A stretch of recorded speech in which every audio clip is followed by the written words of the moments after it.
Well, hey guys, good morning. Hope you guys are well. So I'll be talking about this more in other videos, but kind of want to get that conversation going of there really is no overnight success. I mean, again, you can be an anomaly and there's no exceptions to the rules, but in anything you do in life, whatever it is, business, anything else, it just takes time, right? You guys heard the 10,000 hour kind of rule, right? Once you get to 10,000 hours in any of that one thing you do, it could be sports, could be flying, could be work, anything, right? That's just what it takes. You just gotta put in the time, and especially in business. And for me, it took me, even though I've always known what I wanted to do, and I've always been in the right direction. It's been an evolving journey, right? It's not like I was an entrepreneur in college that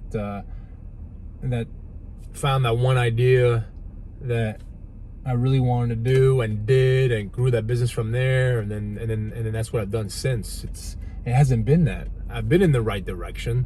I knew I was interested in building and real estate and the tangible aspect of real estate, and I started in brokerage, right? And I had a brokerage business for a little while after I started as a broker, but I don't have a brokerage business today, and it was an evolution for me to get to where I am today in real estate and what I'm doing today, and I tried a bunch of other things as well in the process, and I think as an entrepreneur you have a curious mind, right? And a lot of different things interest you, and obviously you have to have that in check as well, right? You gotta obviously focus is a huge component of being a successful entrepreneur, and some people might say that looking at my past, maybe there's been times that I haven't done as good a job of that, or maybe I tried too many different things. But again, when I was younger, in my 20s, I just I knew things that interested me, but there were things I also wanted to try, and I'm glad I did. Because I have no regrets. Every business that I started or invested in today made me, who I am, not only in life but also as an entrepreneur. And again, using Steve Jobs as an example, if you go back and you study some of the things he took, classes he took in college, like calligraphy, he credits that to helping him design the fonts for Apple, and that was completely outside of computing, right? Calligraphy, that has nothing to do technically with computer programming and all the other things you think you need for a computer company. But doing that allowed him to build Apple into what it is today, and that's just one example. I'm sure there's many other things, but it's the same for me. A lot of the things that I did, inventing the sushi gadget, had invested in the Snap Fitness, in the fitness industry, in the retail industry, and a lot of the investments that I've made, and then the app development that I did, and all these different things that I tried, today I believe make me a more well-rounded, better entrepreneur, and also better person, just because it's given me all these different experiences, heading out in different verticals, meeting different individuals, and I've got that experience forever, and I'm really grateful for that. And so the journey of entrepreneurship looks different for different people, right? And so the media, again, part of this channel is to help undo a lot of stuff that you see in the media and the magazine, and I just want to shoot it to you guys more straight, and also to a different, somebody else's different experience, my experience, right? That'd be different from somebody else, and there is no overnight success. It takes time. It takes time for you to work through ideas that you might have, directions that you want to go, the business that you're working on. You might like the industry, but you might pivot a couple times, and all that is okay. Don't get discouraged. I actually think there's a lot to be. People have written about this, and part of me does believe it, not just because I'm getting older, but just because I can start to see it that sometimes people that are a little older in life tend to probably make better entrepreneurs, or the success comes later in life, right? A lot of successful entrepreneurs throughout history have had some of their better success later in life, because they learned, right? For them to get to that mindset and the experience they needed, they accumulated, from the quote unquote failures and experiences. I should use the word more experience, because failure, as you know, is the way society uses it is not my favorite term, in the sense that I think we need to embrace our failures, right? I'm thankful for mine, and you learn a lot more from your failures than you learn from your wins. But anyways, it takes years to develop all that, and I think I said it in a previous video, and you'll hear me say it again, is part of me sometimes feels bad for entrepreneurs who have had success right out of the gate. Their first business during college and out of college was successful, because all they've seen is quote unquote success. They haven't had a failure. And again, the Greeks used to say, you suffer your way to wisdom. I just love that saying. And I think you become a better version of yourself, and kind of like this journey that we're all on, or the meaning of life, and whatever that means to you. You need suffering to figure what that is about. So again, the overnight success, I don't even know if I wish that on somebody. I think, and it's hindsight's always 20/20, and when you're going through that quote unquote failure, this is not what you want to be hearing, and it doesn't feel that way. But when time passes, and time heals all, right? As they say, you just kind of, you can develop retrospect and be able to look back on what that was all about, and draw the lessons from it. You realize that it made you who you are, and it got you closer to wisdom of your journey, right? One step closer. Suffer your way to wisdom, right? It's a great saying, and so don't fall for that narrative, or don't stretch yourself out. I know I did. Listen, these are all things I'm telling you from experience. So I'm not telling you anything I didn't live myself. I'm as human as you are, and have my own strengths and weaknesses. And for sure, in my 20s, I was in a hurry to quote unquote make it, right? I was tired of being the broke college student, right? I wanted to buy myself a decent car, buy myself my first house. I was lucky to find the person I want to spend my life with early in my life, so we got married young. I wanted to buy that first home, so for sure I was in a hurry to do that, right? And all this knowledge I'm sharing with you is all with retrospect, and again, 2020 is always, hindsight's always 2020, as they say.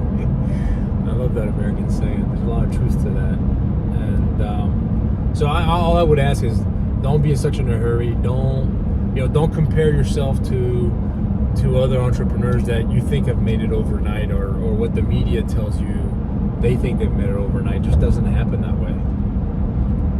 Embrace the journey, right? And it's hard. It's really hard. Or you're trying to get traction in the business, and you're trying to grow it, and you're trying to get enough of a runway so you don't go broke. You get things that happen along the way.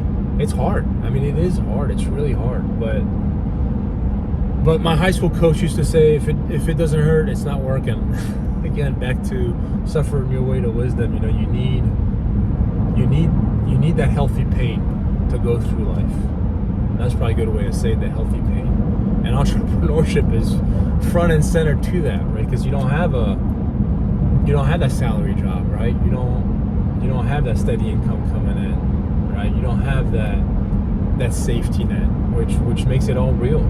And sometimes I say, and I'm not saying this should be it, but I just think a lot of politicians, I think a majority of politicians should have had the experience of signing a recourse loan at the bank, right? Signing your house to the bank, for that business idea that you had, that you're passionate about, taking the risk to hire the folks that you need to start that business. Just having that experience, so that when they go into government and they put all of our money at work, they understand the value of that dollar, and how hard it took to earn that dollar. Because again, right, governments function off budgets from companies that are growing, that are hiring people. Those people are paying taxes. The company's paying taxes. That's where it starts. Unless we want communism, and I know none of us want that. And that's the opposite. That's a different conversation. But if we believe, in a free working system, that we need businesses to be able to grow, to be able to hire people to take risks, right? Entrepreneurs to have that idea, to start it, and to take the risk, to create the jobs, to pay the taxes, to pay for government workers that make sure that we have a fair playing field. That's why I believe it. I don't want you to think that I'm anti-government. I'm absolutely not. I just want, like I'm sure we all want, most people we all want a government that works, a fair government, not a government that abuses our dollars, our hard-working dollars that we send them, right? We want to make best use of it, and I think most Americans, I think, would be on board for that, and I think agree with that. I think again, most people want, and not to get on this tangent, but most of us want the same things. We really do, and the other thing I was sad to see over the last several years is seeing this divide, right? Because you got to remember, and I was saying this to a friend the other day, that people that are united, if we're united, we need less government. We don't need the government as much. If we're divided, then we need government more. That's what they want. You know, they want us divided, because if we're divided, we need them, and we need more of them. If we're united, we need less of them, and that's what America. And not to be corny and not to get this tangent, it's a completely different topic, but that's what made America great. Is there was no government when this country started, and people tended to rely more on each other, right? I always tell people that back in those days when your roof needed work, we would work together to fix your roof, and then when my roof needed work, then we worked together to fix my roof, right? There was no, we kind of created our safety net together. We helped each other out, and we still do, and that American spirit's still here, and I see it every day.